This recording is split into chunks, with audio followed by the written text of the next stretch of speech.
everyone! Welcome to my channel. Good morning mga mamis. Ayan, kagigising lang ng iyong lola. So, grabe.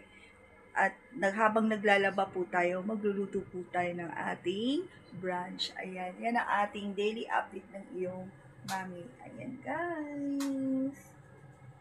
Let's go guys, katukin na po natin ang ating fridge.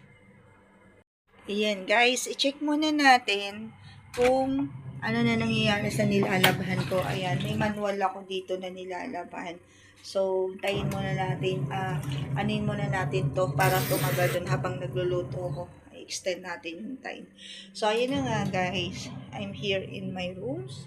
At si Sir Robert nagtatrabaho po dun sa at ako nagtatrabaho din dito ako sa room ko to edit my channel. And also, ayan na nga guys, let's go! Ayan mga mamis, katok-katok-katok sa ating page. Ayan, knock-knock, what is the bliss inside? So, ayan guys, nag-prepare na po tayo ng, buksan na natin. Ayan, so nag-prepare na po tayo ng ating mga ingredients. Ayan, at also guys, meron po tayo dito sa loob na freezer. Ayan, ayan. So, dito tayo sa, ayan, freezer. Mayroong natira po ditong 1 piece of isda. Ayan, 3 piraso kasi yan. Kasi natin hatiin na. At itong binili ni Sir na shrimp. Hatiin lang po natin to. At magluluto tayo ng ating brunch. Ayan. So, let's go to our humble Missy kitchen. Bakit Missy? Medyo makalat po kasi nahiya po ako sa inyo guys. Ayan. So, itong shrimp, babad na lang muna natin yan guys. Magtira lang tayo ng mga ilang piraso dyan kasi dalawa lang naman po kami for lunch. Ayan. At magpakulo na rin tayo ng tubig. Ayan guys. Tayo lang natin kukuluyan at mamaya i-prepare na po natin ang ating mga ingredients. Ang ingredients po natin is itong talong, okra, 3 chili, tomato, and ginger. At sibuyas na pula lang. Sibuyas na puti. Wala tayong pula. Ayan guys. So, yan lang ating iluluto. Kukunin ko lang yung tripod ko para makapagluto na po tayo. Ayan mga mamis, magluluto na tayo ng ating lunch brunch. Magluluto ako ng sinigang na hipon, ang aking paborito at paborito ng aking anak. Ayan, magluluto ko siya ng sinigang na hipon ng isang super tipid mamis. Ayan guys, so start na po natin. Kunin lang natin to, i-prepare na natin po mga ingredients.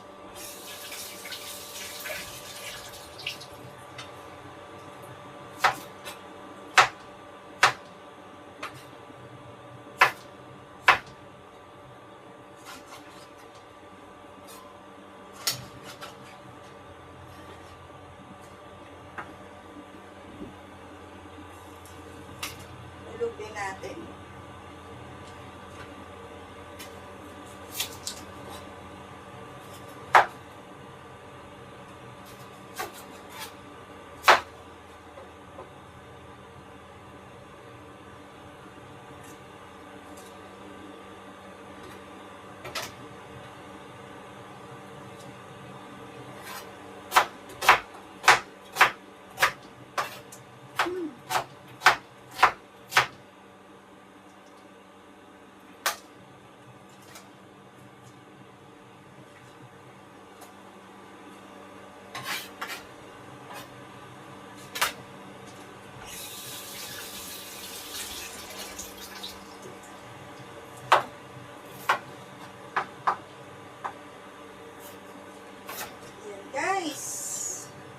Ang init dito. Ayan, sa mga super tipid mamis, sa mga solo mother, abangan nyo po yung part 3 ng aking real life. That's the last po. Panoorin nyo po ang part 1 in part 2 Ayan, hinulog na po natin yung mga ingredients. Ayan guys. Init. Yan ang buhay ng iyong mami. Ayan. Super init guys. Sobra. So,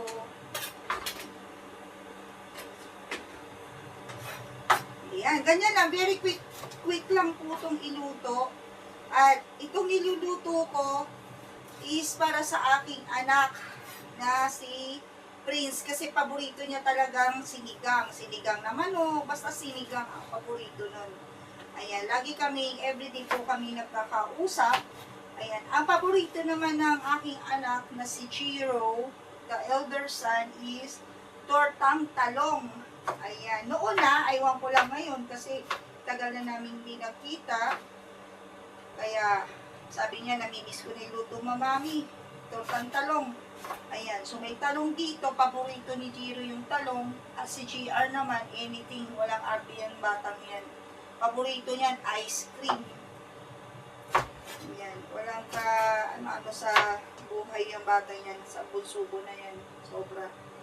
At yung dalawang anak ko, anything na babae, anything guys. So, ayan. Hulog na po natin itong, itong hipon.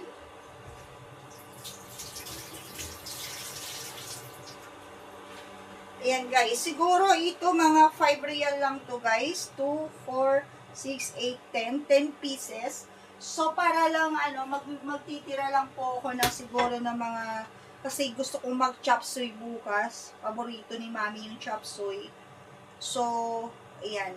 Magluto lang po tayo magtira po tayo ng 4 pieces at ito, iluto natin yung 6 pieces. Yan ang super tipid mamis. Hindi pwedeng ubos biyaya in a day. So, ito guys, iulog na natin dahil kumukulo na ang ating pinakuluan na, ayan guys, oh.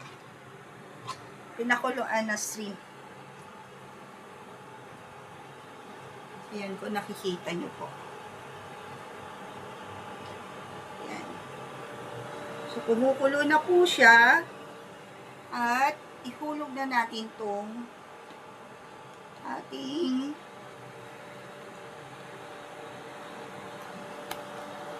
ayan guys, ang ating shrimp.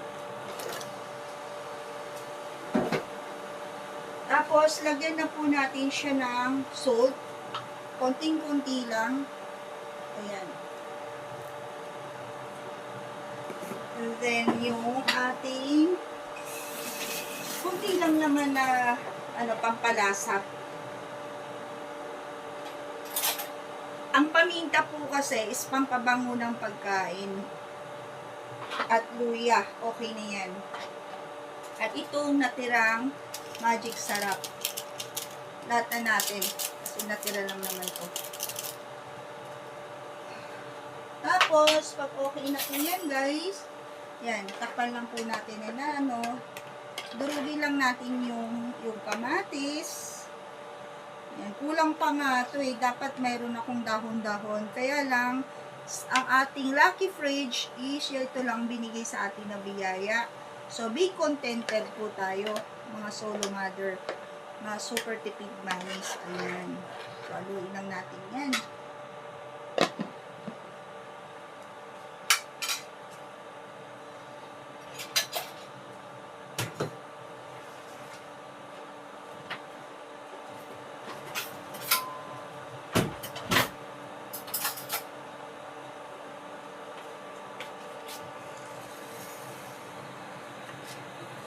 Ayan na nga mga mamis, kung nakikita nyo, nagnanibago po kayo. Ginanon ko po kasi request ng ating trabaho is kailangan naka-rectangle yung natin. Square dapat yung video natin. Kaya kung makapansin nyo, hindi ko alam saan ako titingkon dito. Matanda na talaga lolo mo. Ayan. Habang nagluluto po tayo, is magkwentuhan muna tayo. Ayan na nga guys, panoorin nyo ang episode 3. Hindi sa pinopromote ko para maintindihan po natin kung sino ba tong super tipid mami, sino ba tong solo mother ng isang OFW ng Qatar, ayan na sumisigaw, ayan na dedicated sa mga solo mother at sa mga mamis, ayan. So, kung nakikita nyo guys, hintayin lang natin yung kumulo habang nagkukwentuhan tayo. Panoorin nyo po ang episode 3, yun yung isang nag-viral. Kaya, very very soon, pagsa-celebrate ko po kayo at mamimigay tayo na i-share natin yung blessings at kahit papaano is pag nakahiram ako ng pera, magpapakain tayo sa mga co-workers na walang makain na nandyan lang sa tabi-tabi. Share natin yan sa mga foreign overseas worker para lang sa ganon is makapag-share tayo ng business. Hindi lang po sa OFW kababayan natin dito. Ayan guys. So, panoorin nyo episode 3 na nag-viral kahit papaano. Nagkaroon ng mga viewers, subscriber. Thank you so much po. And also, yung episode 2 from 269 ay 270, 271 at 272. Kasi yung 270 guys, I'm going to my secret place. At 271, part 1 ng ating The Journey of Life at part 2 ng aking Real Life. That's one is required sa trabaho ko at para makilala po tayo ng buong mundo ng kung sino at ano ating mga pagkatao in real life. Kasi dito, hindi mo pwedeng scripted ang iyong buhay talaga. Kailangan makatotohanan at yung totoo na namulat mo at naranasan mo. Ayan guys, so kumukulo na po to. Bulog na natin tong ating ayan, eggplant, okra, and chili. Sabi-sabihin na natin yan. At maya-maya, tikman na po natin. Ayan. So, ayan guys. Takpan lang po natin. Ayan, tayo lang po natin siyang kumulo. Ayan, hindi ko alam saan ako titingin, ano. Ayan, medyo magulo. Pasensya na, talagang very big adjustment. Ayan guys, gagawa po ako ulit ang part 3. That's the last na kung bakit ko niyakap ngayon ang work ng isang marketing, digital marketing ng isang YouTuber o isang vloggers, no. Very very soon makikita nyo sa aking flat screen yung because the traffic lang siguro yung analytic or yung system, yung mga ganyan. So, talagang kinongratulate naman na naka-receive naman na po ako ng mga good feedback, no, from YT. So, thank you so much YT. You giving me a chance po na mag-work. Ayan. Sinicertify na nila kahapon. So, sabi ko, sige lang. Pag nag-appear lang sa platform, maraming salamat po. Supportahan niyo pa po ako sa mga viewers ko na nanonood. Nagpapasalamat po ako. Ayan. So, napagbigyan ko na po yung mga request nyo since before na ipapasyal ko po kayo dito sa Qatar. So, pinasyal ko kayo ulit at inulit ko ulit doon. Kaya lang, talagang naghahabol po ako ng oras dahil wala nga po akong cellphone. Naghihiram lang po ako, company mobile. Ang daming tumatawag, kaya isinisingit ko lang po yung mga videos ko.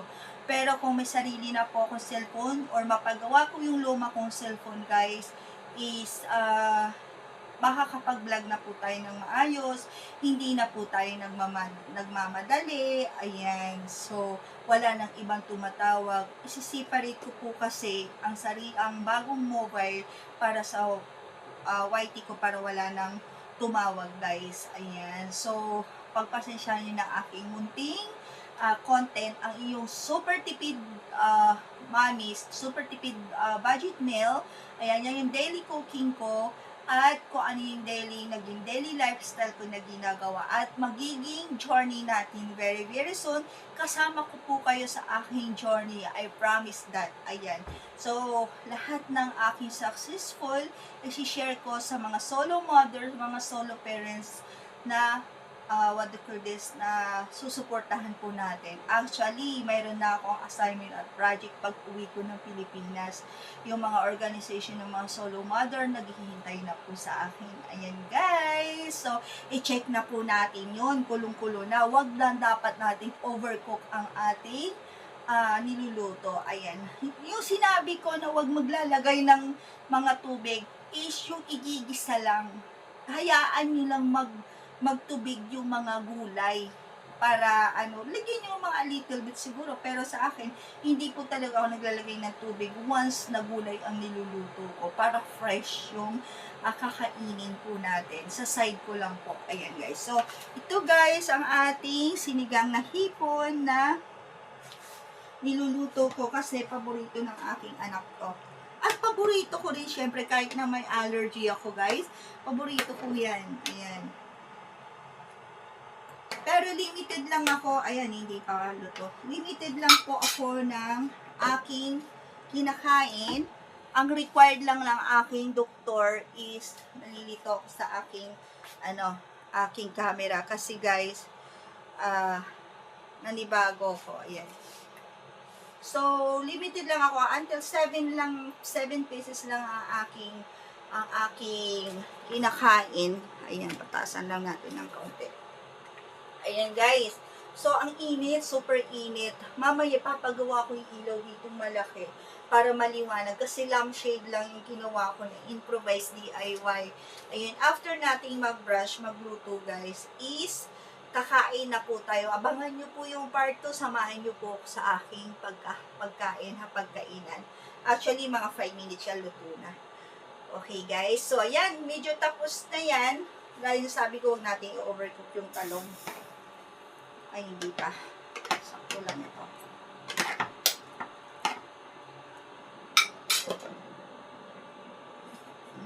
Yan na nga, guys. Huwag nyo, panuorin nyo po. I-upload ko to ngayon. Panuorin nyo po yung 269, 278, 271, 272, from 269 up to 272. Okay, guys. So, this is, gagawa po ako mamaya ng part 3 ng aking The Journey of Real Life. Ayan. Alam ko po yung iba walang pakialam, pero why I make my journey of real life, kasi nga po guys, gusto kong ma-share lang sa mga nawawalan ng mga solo parents, lahat to all people, na ako nga nakababae kong tao is hindi ako give up sa mga naranasan ko. Hindi lang yan, behind the scenes, mayroong pang pinaka-hard at deep, pero may private limit po tayo na hindi na po natin i-discuss in buong mundo. So, yun lang ang ating real life lang na napagdaanan sa buhay. Kaya, ayan.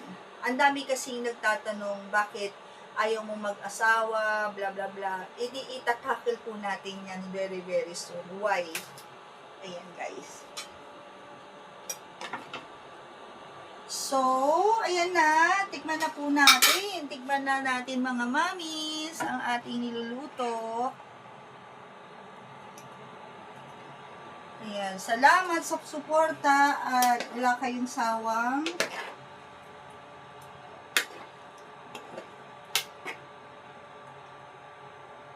guys, tikman natin.